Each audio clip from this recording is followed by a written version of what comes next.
Olá, bom dia! Hoje é terça-feira, dia 8 de dezembro. Você vai ver no Toda Hora edição manhã que, mais uma vez, a média de mortes por Covid-19 é a mais alta dos últimos 20 dias no país. O governo brasileiro negocia a compra da vacina da Pfizer, a mesma que está sendo aplicada no Reino Unido. E vamos mostrar também que o Chile aumentou as restrições contra o novo coronavírus. A vacinação contra o coronavírus em São Paulo deve começar no dia 25 de janeiro, de acordo com o anúncio que foi feito ontem pelo governo do estado. Os primeiros a receberem as doses serão os grupos prioritários. No cronograma divulgado pelo governo do estado de São Paulo, os profissionais da saúde, os quilombolas e os indígenas serão os primeiros a receber a dose da vacina contra a Covid-19. E essa primeira fase também será voltada ao grupo prioritário, que inclui idosos acima dos 60 anos. No estado de São Paulo, a vacinação contra o coronavírus está programada para começar no dia 25 de janeiro. A fase 1, que é esta que começa no dia 25 de janeiro, aniversário da cidade de São Paulo, é a fase de imunização que será destinada para os profissionais de saúde, todos eles, e pessoas com mais de 60 anos. A escolha do público-alvo para esta fase 1 levou em consideração a incidência de óbitos de coronavírus no estado de São Paulo. Um total de 77% das mortes pela Covid foi concentrado em pessoas acima de 60 anos. Além disso, serão imunizados também os profissionais de saúde, repito, todos os profissionais de saúde no estado de São Paulo que estão na linha de frente no combate à doença. São os nossos heróis e estarão nesta primeira fase sendo vacinados também. A vacina será gratuita para todos no Sistema Público de Saúde do estado de São Paulo. O programa de vacinação prevê a aplicação de 2 doses da vacina, com um intervalo de 21 dias entre a primeira e a segunda dose.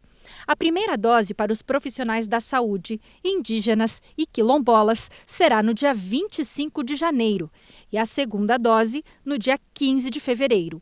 Os idosos de 75 anos ou mais receberão a primeira dose no dia 8 de fevereiro, com a segunda dose sendo aplicada em 1º de março. Idosos de 70 a 74 anos devem receber a primeira dose no dia 15 de fevereiro e a segunda dose em 8 de março. Idosos de 65 a 69 anos receberão a primeira dose no dia 22 de fevereiro e a segunda dose em 15 de março. E os idosos dos 60 aos 64 anos receberão a primeira dose no dia 1º de março, com a segunda dose sendo realizada no dia 22 de março. A previsão é que 9 milhões de pessoas sejam imunizadas na primeira etapa, com a aplicação de 18 milhões de doses. Além disso, o governo de São Paulo também vai disponibilizar 4 milhões de doses da vacina do Instituto Butantan para outros estados brasileiros. Qual é o cronograma de vacinação da primeira fase? Então, de 25 de janeiro de 2021 a 28 de março de 2021, portanto, 9 semanas, nós faremos uma escala por faixa etária e cada indivíduo receberá 2 doses. É muito importante que a gente coloque essa escala por faixa etária, exatamente para que a gente possa não ter aglomeração nas unidades básicas, manter distanciamento social e fazer uma vacinação segura. Então, isso é muito importante. O imunizante desenvolvido pelo laboratório chinês Sinovac, em parceria com o Instituto Butantan, ainda precisa ser aprovado pela Anvisa, antes de ser distribuído e aplicado na população. Quer dizer, nós estamos num processo não só da produção da vacina nesse momento, como também nós estamos no procedimento de terminar a fase de avaliação da eficácia do estudo clínico, bem como da avaliação da fábrica da Sinovac lá na China. Então são esses 3 elementos que vão compor aí o registro da vacina. Então essa data de 25 de janeiro ela é compatível com esses 3 elementos que eu acabei de mencionar. Então é uma data inicial, mas com grande probabilidade de acontecer exatamente como previsto, né? Então, já com base nos dados da realidade. A Anvisa se manifestou e disse que ainda não recebeu os dados essenciais para a avaliação da Coronavac. A agência questiona a falta dos estudos da fase 3, que são os resultados finais dos testes em humanos. O governo de São Paulo disse que o material será enviado no próximo dia 15. A farmacêutica chinesa Sinovac anunciou um investimento de 515 milhões de dólares, que equivale a mais de 2 bilhões de reais, para dobrar a produção das doses da Coronavac. O grupo privado pretende produzir 600 milhões de doses até o fim do ano.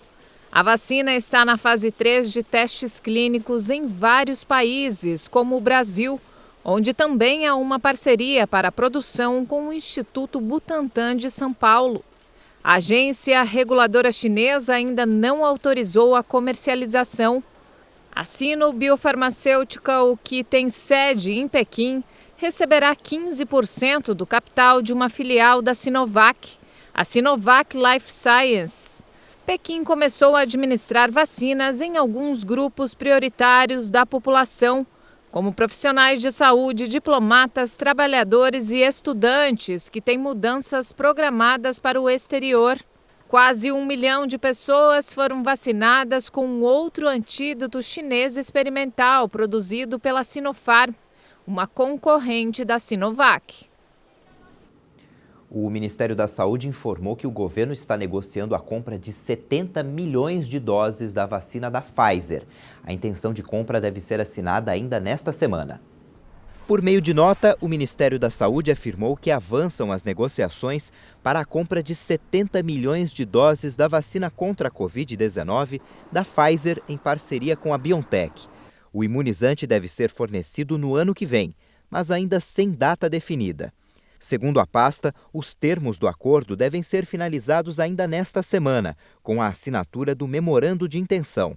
O governo federal havia anunciado somente uma parceria para a pesquisa e produção nacional da vacina desenvolvida pela Universidade de Oxford, no Reino Unido, e a farmacêutica AstraZeneca. Nos últimos dias, o secretário executivo do Ministério, Elcio Franco, e técnicos jurídicos da pasta se reuniram com representantes da Pfizer.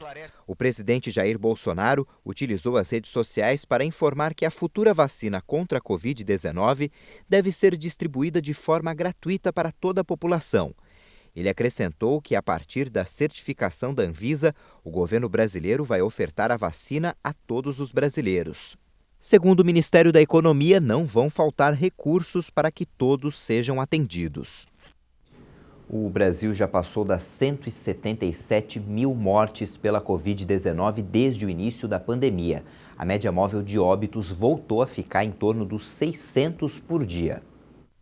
O Brasil registrou mais 376 mortes pela Covid-19 em 24 horas. Com isso, o número total de vítimas chegou a 177.317. O número de casos da doença aumentou em mais de 20.371 casos de um dia para o outro, totalizando mais de 6.623.000 infectados pelo novo coronavírus. A média móvel de mortes é de 599 em 2 semanas, a mais alta dos últimos 20 dias. Já a média móvel de casos segue 38% maior em relação a 14 dias, com 41.148 novas confirmações por dia. E no mapa da evolução da pandemia por estados, em 14 dias, 18 unidades da federação continuam registrando alta: Acre, Amapá, Ceará, Distrito Federal, Mato Grosso do Sul, Paraíba, Paraná, Pernambuco, Piauí, Rio Grande do Norte, Rio Grande do Sul, Rondônia, Roraima, Santa Catarina, São Paulo, Sergipe e Tocantins. Outros 5 estados não tiveram grandes variações e apontam estabilidade: Bahia, Espírito Santo, Maranhão, Minas Gerais e Pará. E apenas 4 apresentaram queda: Alagoas, Amazonas, Goiás e Rio de Janeiro.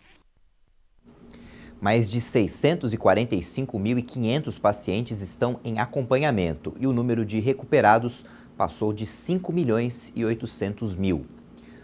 Morreu nesta madrugada, vítima do novo coronavírus, o ator Eduardo Galvão, de 58 anos. Ele foi internado em um hospital do Rio de Janeiro no fim de novembro com 50% dos pulmões comprometidos. Teve uma piora no quadro e chegou a ser entubado. Conhecido por atuar em várias novelas e filmes, o ator deixa uma filha e uma neta. No mundo todo, 67 milhões e 600 mil pessoas já foram contaminadas pelo novo coronavírus. E, de acordo com o levantamento da Universidade Johns Hopkins, cerca de 545 mil pessoas morreram. Mais de 43 milhões e 500 mil pessoas já se curaram da Covid-19.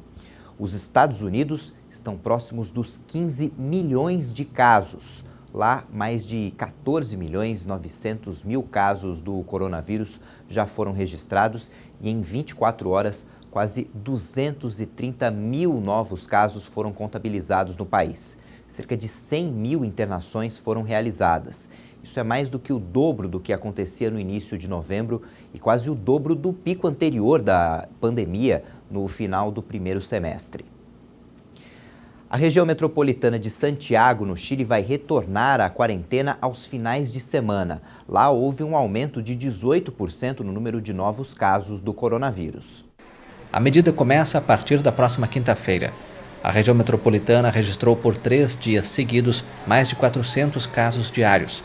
Os moradores deverão voltar a pedir permissão para se deslocar durante os finais de semana e serão mantidas as permissões especiais para viajar dentro do país. O Chile já registrou mais de 15.600 mortos desde o início da pandemia. Os centros comerciais ficarão fechados aos sábados e domingos com a medida, apesar de estarem em plena temporada de vendas de Natal. As ações da Bolsa de Santiago, principalmente as do setor de comércio, tiveram uma forte queda depois do anúncio do governo. Hoje o Reino Unido começou a vacinar a população contra a Covid-19. Os idosos com mais de 80 anos e profissionais de saúde da linha de frente são os prioritários para receber a vacina da Pfizer. Cerca de 800 mil doses da vacina da Pfizer, em parceria com a BioNTech, devem estar disponíveis nesta primeira semana para os grupos prioritários. E a imprensa britânica informou que a Rainha Elizabeth II e o Príncipe Philip não vão furar a fila. A rainha tem 94 anos e o príncipe vai completar 100 anos. Depois do intervalo, você vai ver que Joe Biden indicou aquele que pode ser o primeiro negro a comandar o Departamento de Defesa dos Estados Unidos. A indicação ainda vai passar pelo Congresso. A gente volta já.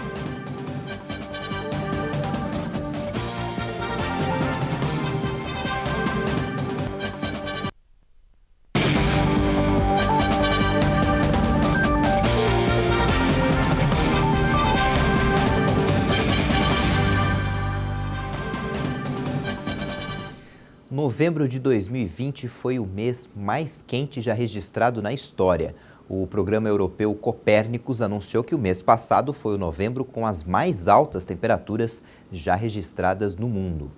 De acordo com as análises, as temperaturas de novembro deste ano foram 0,77 graus centígrados mais elevadas que a média dos 30 anos compreendidos entre 1981 e 2010. Os dados mostram também que superaram em 0,13 graus Celsius o recorde anterior, registrado em 2016 e 2019.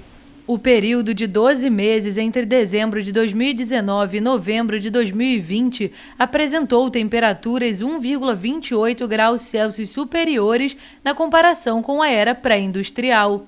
O período de 2015 a 2020 representa os 6 anos mais quentes já registrados na história, um resultado que aproxima o planeta do primeiro limite estabelecido pelo Acordo de Paris sobre o Clima.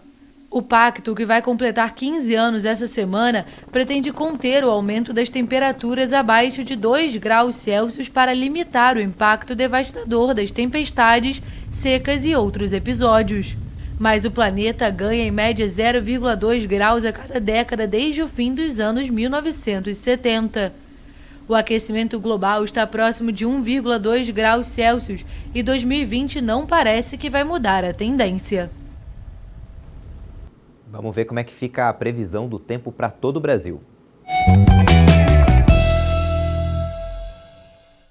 A terça-feira ainda será marcada por tempo muito instável entre as regiões sudeste e centro-oeste do Brasil. A circulação de ventos ainda vai provocar chuva volumosa e de forma frequente entre a Grande Belo Horizonte, a zona da Mata, o sul de Minas, a região do Grande Rio e entre os vales do Paraíba, Paulista e Fluminense. Também chove forte a qualquer hora no norte fluminense, no Triângulo Mineiro, em Goiás, inclusive na capital Goiânia e também no Distrito Federal.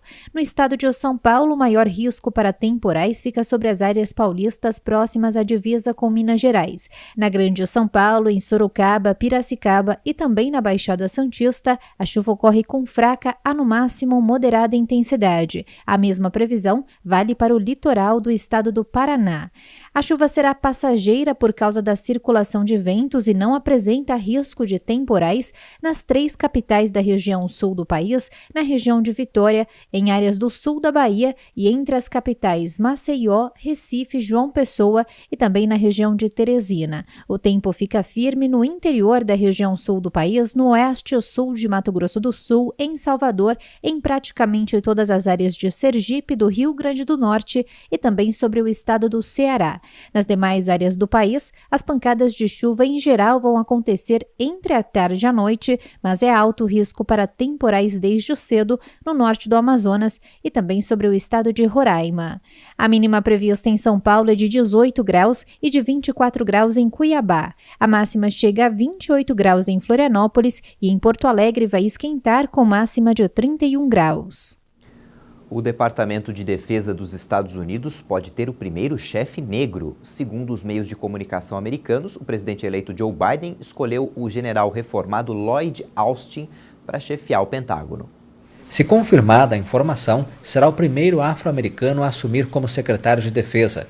Lloyd liderou as tropas americanas em Bagdá em 2003, quando os Estados Unidos invadiram o Iraque. Veterano de conflitos também no Afeganistão, o general 4 estrelas reformado tem 67 anos.